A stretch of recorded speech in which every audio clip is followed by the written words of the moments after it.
I'm a 37-year-old man who thought I had a solid, happy life.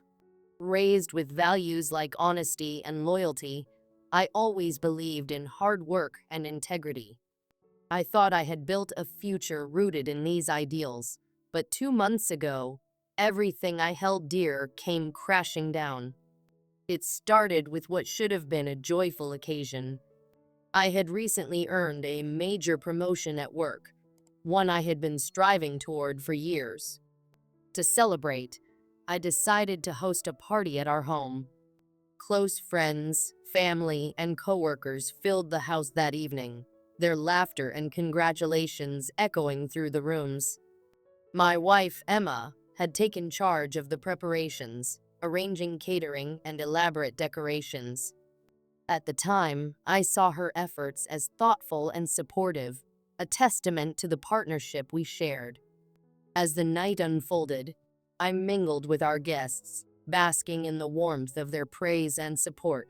But midway through the party, my 9-year-old son, Liam, tugged at my sleeve, his face pale and his voice trembling. "Dad," he whispered, "something weird is happening upstairs." Concerned but not immediately alarmed, I excused myself and followed Liam up the staircase. As we reached the landing, my heart sank. Standing outside our bedroom door, I could hear muffled voices and movements that didn't belong. I pushed the door open, and there she was, Emma, my wife of 12 years, in the arms of another man. Time seemed to freeze. Behind me, Liam and his siblings stood, their wide eyes filled with confusion and hurt. The man bolted, his face a blur as he fled past me. Emma, however, didn't look ashamed. Instead, she was defiant. "This is your fault," she spat, her voice laced with venom. "You're never around. You've been neglecting me." I felt like the ground had been ripped out from under me. This wasn't just a betrayal of our vows. It was a betrayal of our family, our home, and the life we had built together. Unable to process what had just happened, I stumbled downstairs and ended the party, telling everyone there was a family emergency. I could feel the weight of judgment and pity in their eyes as they left, but I didn't care. My world had already crumbled. In the days that followed, Emma's betrayal gnawed at me. I replayed moments from our marriage, searching for clues I might have missed. For years, there had been subtle comments from friends and family, jokes about how none of our kids looked much like me. I had always brushed them off, unwilling to entertain the thought.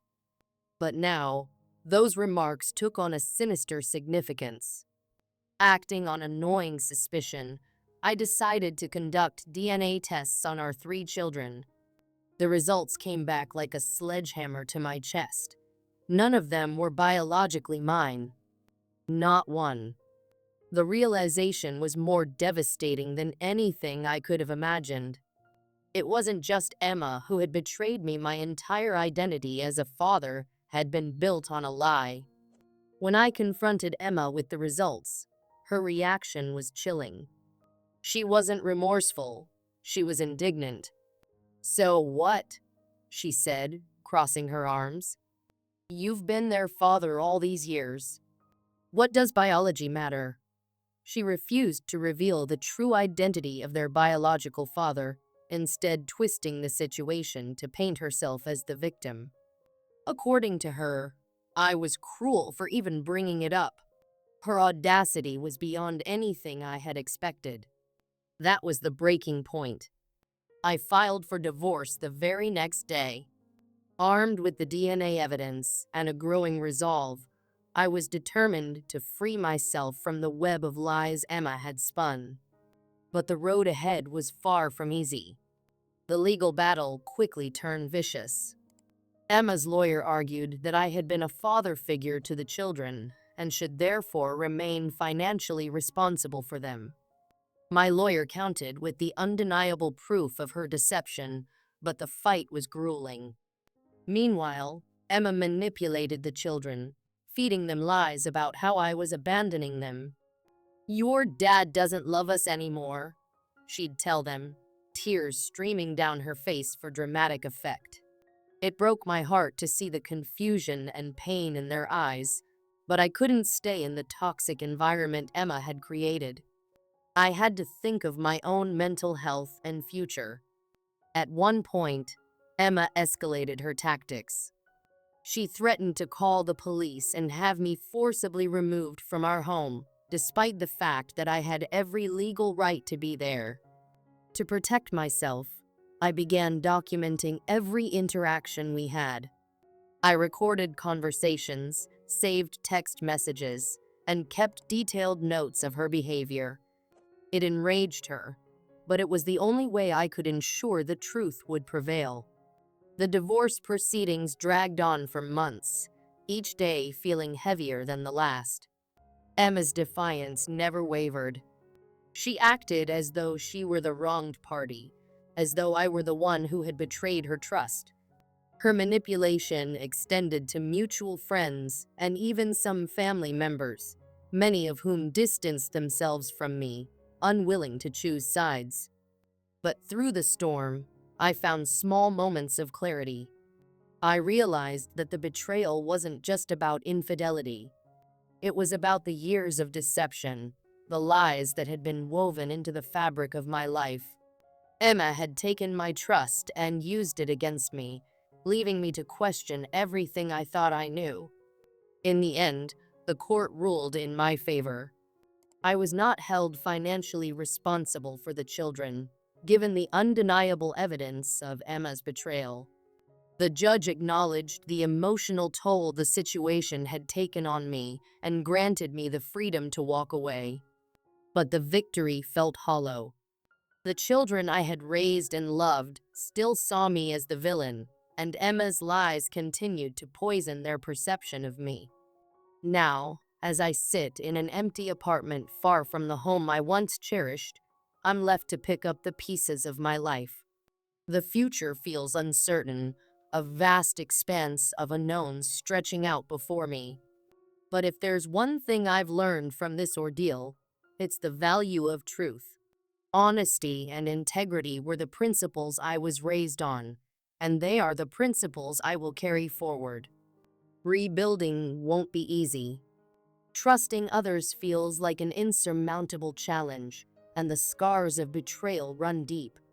But I'm determined to create a new life, one rooted in authenticity and surrounded by people who value the same. Emma's actions may have shattered the life we built together, but they won't define the life I create moving forward. To anyone facing similar betrayals, my advice is this: don't let someone else's lies rob you of your truth. Stand tall, document everything, and fight for your dignity.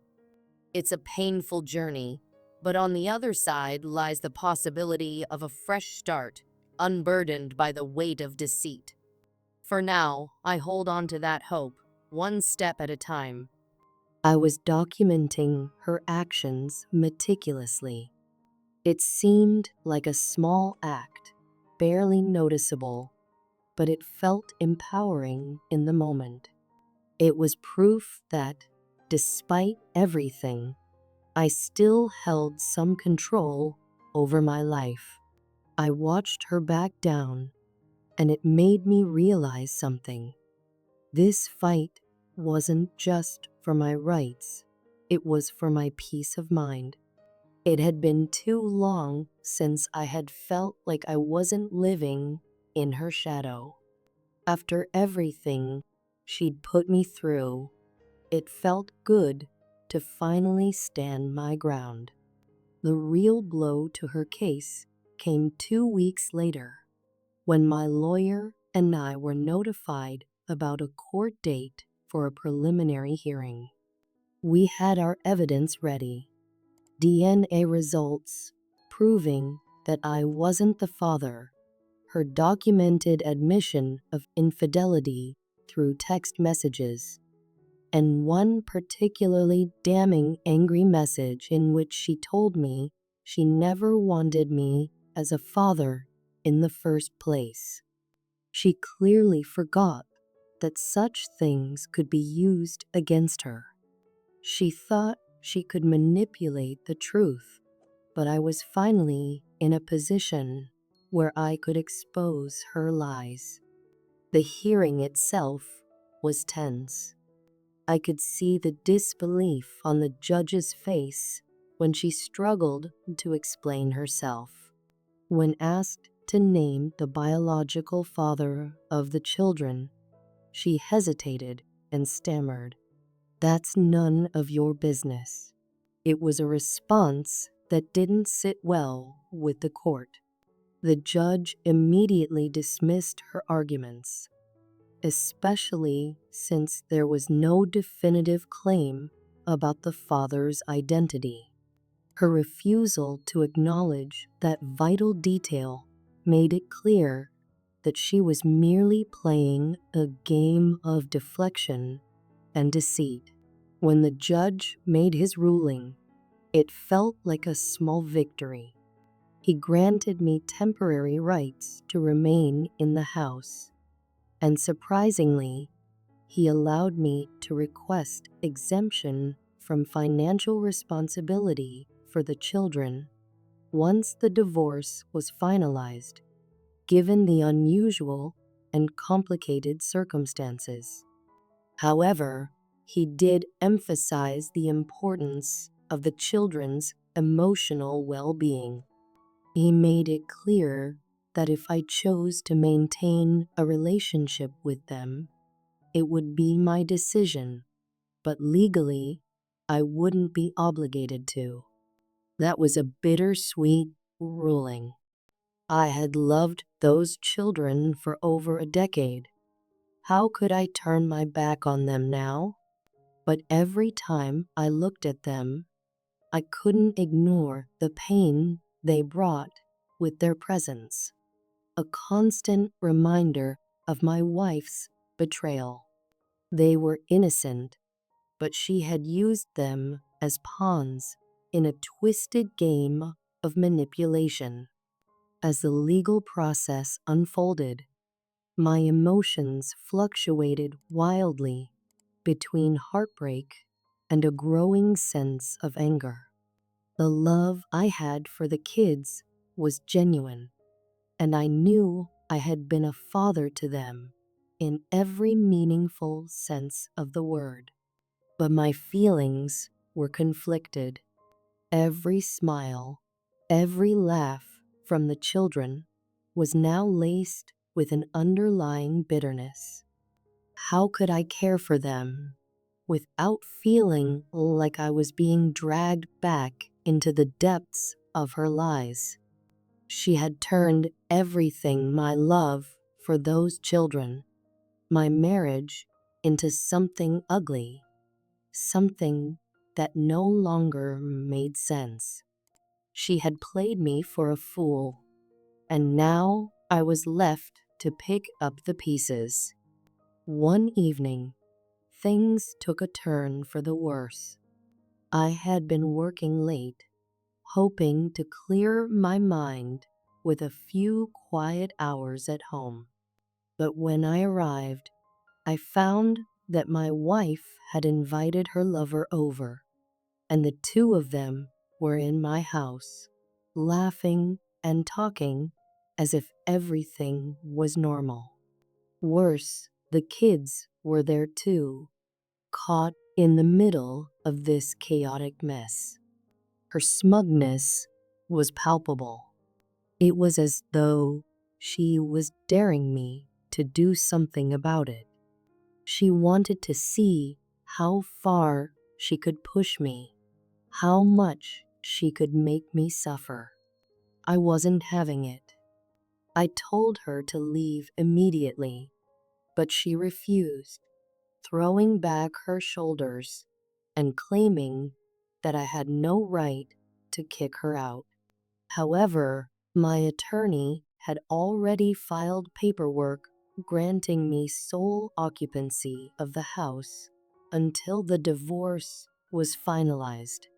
It was an official order, and it gave me the legal leverage I needed to remove her from the property. I calmly walked over to the drawer where I kept the documents and pulled out the court order, holding it up to her. "You have 1 hour to pack whatever you can carry," I said coldly, not giving her a chance to argue. She fought back, trying to hold her ground and making a scene, but I wasn't backing down. She clung to the doorframe, crying out about how she had nowhere else to go. At that moment, I called my father. He was already aware of the situation and was on standby, ready to back me up. It wasn't long before he arrived, and together we calmly but firmly asked her to leave. Her lover tried to intervene, but I wasn't in the mood for his threats. "Go ahead and call the police," I said. "I'd love to show them this court order." There was no coming back from that. The two of them packed their things and left. Watching them walk out the door, I felt an overwhelming sense of relief. It wasn't the end, but it was a significant turning point. The satisfaction of seeing her exposed, her power over me fading, was more than I had hoped for. For once, I wasn't the one being pushed around. With her gone, I had the space I needed to execute my next steps. I wasn't about to let her get away with the things she had done. I gathered every piece of financial documentation I could find: mortgage records, bank statements, credit card bills, everything. I had paid for everything over the years: the house, the utilities, even her car insurance. She had contributed so little, always coming up with excuses about how she had no money or how she needed her paycheck for herself. I had kept every receipt, every transaction, every record that showed her sense of entitlement and lack of contribution. I knew I had to take it further. I contacted her workplace. Over the years, she had lied to her boss about my supposed abuse, gaining extra time off and sympathy for her situation. I sent a detailed letter to her supervisor, explaining the real story, providing the timeline of our marriage, the infidelity, and the paternity fraud. I even included copies of the court documents showing that our divorce was a result of these factors. I didn't care about her reputation. She had lied to everyone, including those who trusted her. I wasn't going to let her get away with it.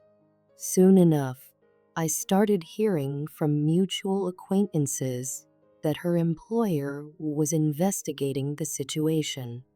The work benefits she had received were now under review.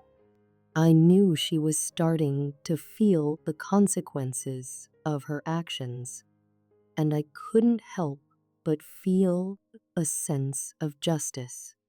Her sense of entitlement was backfiring, and I wasn't about to stop now. Meanwhile, my lawyer was pushing for an expedited divorce. The house, having been solely paid for by me, was awarded to me in the final decree. She fought hard to keep it, but in the end, the judge ruled in my favor. She made one last-ditch effort to claim spousal support, but once again, her infidelity, the paternity fraud, and her employment status sealed her fate.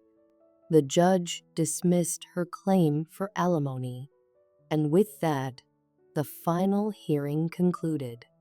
I felt a strange mix of emotions as the judge finalized the divorce.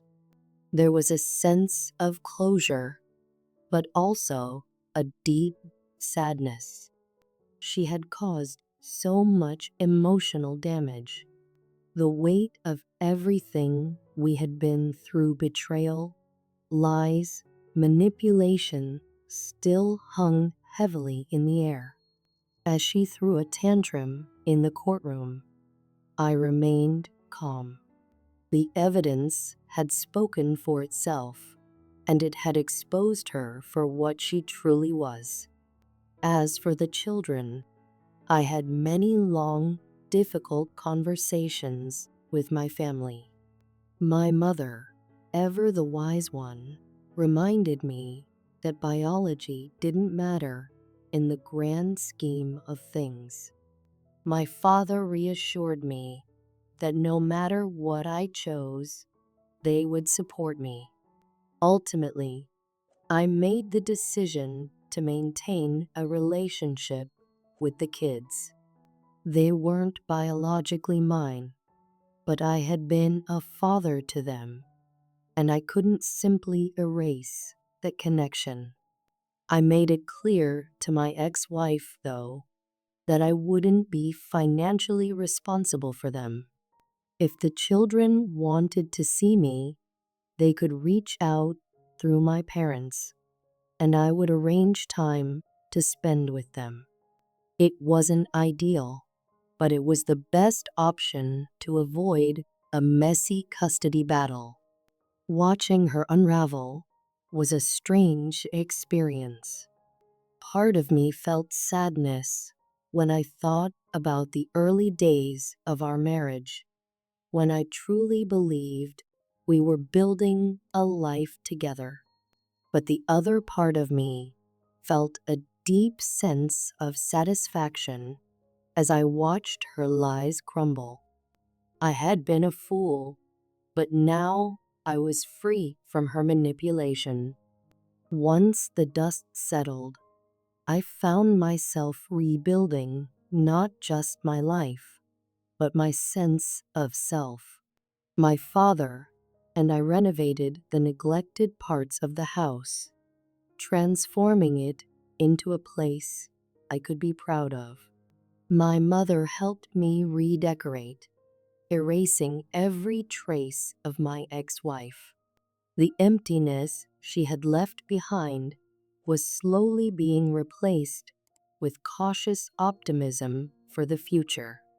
I could finally breathe again. Sometimes I reflect on the day it all began, the night everything fell apart. It was the worst moment of my life, but it was also the catalyst that freed me from a toxic situation. The road ahead wouldn't be easy, but I was finally in control. I could rebuild, and no matter what happened with the kids, I would never again let her manipulate me. She had tried everything: threats, lies, playing the victim, and in the end, the truth had prevailed. I had no regrets.